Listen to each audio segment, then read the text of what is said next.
السلام علیکم۔ میں ہوں خالد حمید، خبروں کے ایک بلیٹن کے ساتھ۔ خیبر پختونخوا کے جنوبی علاقوں میں پولیس اہلکاروں پر 2 دنوں کے دوران دوسرا حملہ ہوا ہے۔ سرکاری طور پر جاری کیے گئے بیان کے مطابق خیبر پختونخوا کے ضلع کرک کی تحصیل بانڈہ داؤد شاہ میں نامعلوم مسلح افراد نے پولیس پارٹی پر اندھا دھند فائرنگ کر دی، جس کے نتیجے میں ایس ایچ او عمر نواز اپنے 2 ساتھیوں سمیت شہید ہو گئے، جبکہ ایک اہلکار زخمی ہوا۔ پولیس ذرائع کے مطابق واقعہ اس وقت پیش آیا جب ایس ایچ او عمر نواز اپنے اہلکاروں کے ہمراہ معمول کی گشت پر تھے۔ اچانک گھات لگائے نامعلوم مسلح افراد نے ان پر حملہ کر دیا۔ فائرنگ کی زد میں آ کر ایس ایچ او عمر نواز اور 2 پولیس اہلکار موقع پر ہی جان کی بازی ہار گئے، جبکہ ایک زخمی اہلکار کو فوری طور پر قریبی ہسپتال منتقل کر دیا گیا، جہاں اس کی حالت تشویشناک بتائی جا رہی ہے۔ واقعے کے بعد حملہ آور فرار ہونے میں کامیاب ہو گئے۔ پولیس نے علاقے کو گھیرے میں لے کر سرچ آپریشن شروع کر دیا ہے، جبکہ مقدمہ درج کر کے تحقیقات کا آغاز کر دیا گیا ہے۔ منگل کے روز عسکریت پسندوں کے گروہ نے کرک سے ملحقہ بنو ضلع میں فرنٹیئر کانسٹیبلری کے ضلعی ہیڈ کوارٹر پر خودکش حملہ آور فائرنگ کی تھی، جس کے نتیجے میں 6 اہلکار اور دیگر 9 افراد شہید ہو گئے تھے۔ جوابی کارروائی میں خودکش حملہ آور کے علاوہ ہیڈ کوارٹر میں گھسنے والے تمام 5 حملہ آوروں کو کئی گھنٹوں کی فائرنگ کے تبادلے کے بعد ہلاک کر دیا گیا۔ ادھر افغانستان سے ملحقہ قبائلی ضلع باجوڑ کے علاقے لوئے مامن میں سیکیورٹی فورسز اور عسکریت پسندوں کے درمیان فائرنگ کے تبادلے کے بعد مطلوب کمانڈر ظہیر اللہ ہلاک ہو گیا ہے۔ خیبر پختونخوا کی صوبائی حکومت نے وفاقی حکومت سے افغانستان کے ہولناک زلزلے سے پیدا شدہ صورتحال کو مد نظر رکھتے ہوئے انسانی ہمدردی اور جذبہ خیرسگالی کے تحت افغان مہاجرین کی واپسی کا عمل فوری طور پر روکنے کی اپیل کی ہے۔ خیبر پختونخوا کے وزیر اعلیٰ کے مشیر برائے اطلاعات بیرسٹر محمد علی سیف نے جمعرات کے روز جاری کردہ بیان میں کہا کہ افغانستان اس وقت تباہ کن زلزلے کے نقصانات سے دوچار ہے اور پہلے ہی غربت کے شکار ملک کے لیے مہاجرین کی واپسی کا بوجھ اٹھانا مشکل ہے۔ بیرسٹر سیف نے کہا کہ مشکل کی اس گھڑی میں افغانستان کی مدد کی جانی چاہیے، نہ کہ اسے مزید مصیبت میں ڈالا جائے۔ بیرسٹر سیف نے کہا کہ وزیر اعلیٰ علی امین گنڈاپور نے افغان سفیر سے ملاقات میں صحت کے مفت سہولیات سمیت ہر طرح کے تعاون کی پیشکش کی ہے اور وزیر اعلیٰ کی ہدایت پر 35 ٹرکوں پر مشتمل امدادی سامان افغان حکام کے حوالے کر دیا گیا ہے۔ لاہور میں انسداد دہشت گردی کی عدالت نے پی ٹی آئی بانی عمران خان کے بھانجے شیر شاہ خان کی ضمانت منظور کر لی ہے۔ شیر شاہ کو 22 اگست کو گھر کے باہر سے گرفتار کیا گیا تھا اور پہلے 5 روزہ جسمانی ریمانڈ کے بعد 28 اگست کو 14 دن کے لیے جیل بھیج دیا گیا تھا۔ یہ پیش رفت ان کے بھائی اور ٹرائی ایتھلیٹ شہریز خان کو اسی نوعیت کے کیس میں ضمانت ملنے کے ایک روز بعد سامنے آئی ہے۔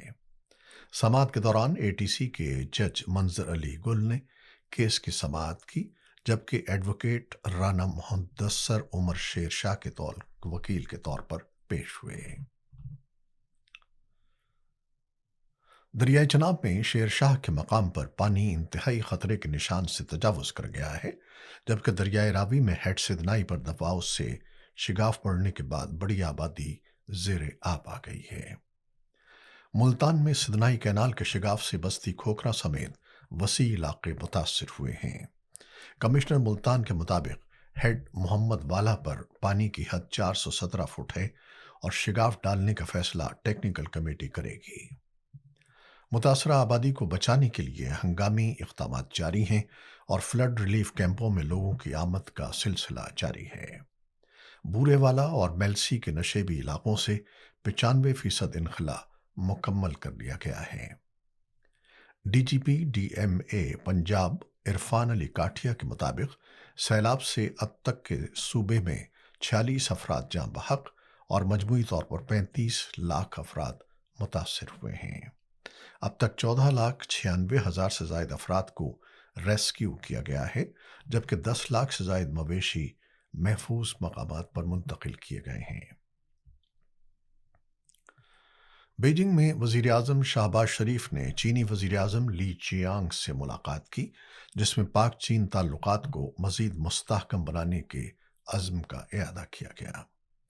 ملاقات میں جوائنٹ ایکشن پلان سن 2024 تا 29 پر دستخط کو اہم سنگ میل قرار دیا گیا۔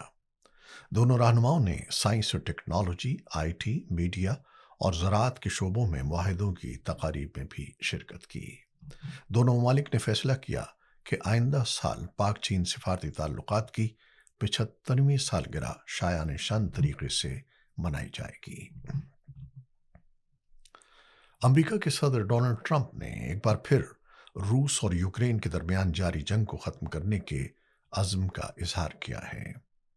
امریکی ٹی وی کو دیے گئے ایک انٹرویو میں ٹرمپ نے کہا کہ روس کے صدر ولادیمیر پوٹن اور یوکرینی صدر ولادیمیر زیلنسکی کے درمیان براہ راست مذاکرات کے امکانات غیر یقینی ہیں، دونوں فی الحال تیار نہیں ہیں۔ ٹرمپ نے واضح کیا کہ وہ امن معاہدے کے لیے پرعزم ہیں اور پوٹن اور زیلنسکی دونوں سے بات چیت جاری رکھے ہوئے ہیں۔ فروری سن 2022 سے جاری روس یوکرین جنگ میں اب تک لاکھوں فوجی اور شہری ہلاک یا زخمی ہو چکے ہیں۔ اقوام متحدہ کی ایک کمیٹی نے انکشاف کیا ہے کہ غزہ میں جاری جنگ کے نتیجے میں کم از کم 21,000 بچے معذور ہو چکے ہیں، جبکہ 40,000 سے زائد بچے زخمی ہیں۔ رپورٹ کے مطابق 7 اکتوبر سن 2023 سے شروع ہونے والی جنگ میں اب تک تقریباً 40,500 بچوں کو چوٹیں آئی ہیں، جن میں سے نصف سے زیادہ معذوری کا شکار ہو گئے ہیں۔ رپورٹ میں کہا گیا ہے کہ امدادی سامان کی پابندیوں کا سب سے زیادہ نقصان معذور افراد کو پہنچ رہا ہے، جو کھانے، پانی اور ادویات کے بغیر دوسروں پر انحصار کرنے پر مجبور ہیں۔ اقوام متحدہ کی کمیٹی نے عالمی برادری سے اپیل کی کہ معذور بچوں اور دیگر متاثرین کے لیے بڑے پیمانے پر انسانی ہمدردی کی امداد فوری طور پر فراہم کی جائے۔ اسرائیلی فوج نے مغربی کنارے کے شہر دورہ میں ایک زیر تعمیر مسجد کے مینار کو بلڈوزر کے ذریعے منہدم کر دیا۔ نیوز ایجنسی کے مطابق اسرائیلی فوج مشرقی جانب سے شہر میں داخل ہوئی اور علاقے کو زبردستی خالی کراتے ہوئے مینار کو گرا دیا۔ صدرن انڈاومنٹ ڈپارٹمنٹ کے ڈائریکٹر نے بتایا کہ الفاروق مسجد سے منسلک 15 میٹر اونچا مینار منہدم کیا گیا۔ اسرائیلی فوج کا دعویٰ ہے کہ یہ فوجی ٹاور کے سامنے واقع تھا۔ فلسطینی نیوز ایجنسی وافا کے مطابق اسرائیل مسلسل حملوں اور تخریب کاری کے ذریعے فلسطینی عوام کی نسل کشی پر تلا ہوا ہے۔ اتوار کی رات کو مکمل چاند گرہن ہوگا، جو ایشیا، یورپ اور افریقہ کے مختلف حصوں میں دیکھا جا سکے گا۔ پاکستان میں چاند گرہن رات 10:30 بجے سے 11:52 تک واضح طور پر دیکھا جا سکے گا۔ ماہرین کے مطابق اس دوران عوام کو بلڈ مون کا نایاب نظارہ بھی دیکھنے کو ملے گا۔ اس وقت سورج، زمین اور چاند ایک قطار میں آ جاتے ہیں تو زمین کا سایہ چاند کو سرخی مائل خوفناک رنگ میں ڈھال دیتا ہے۔ کرکٹ۔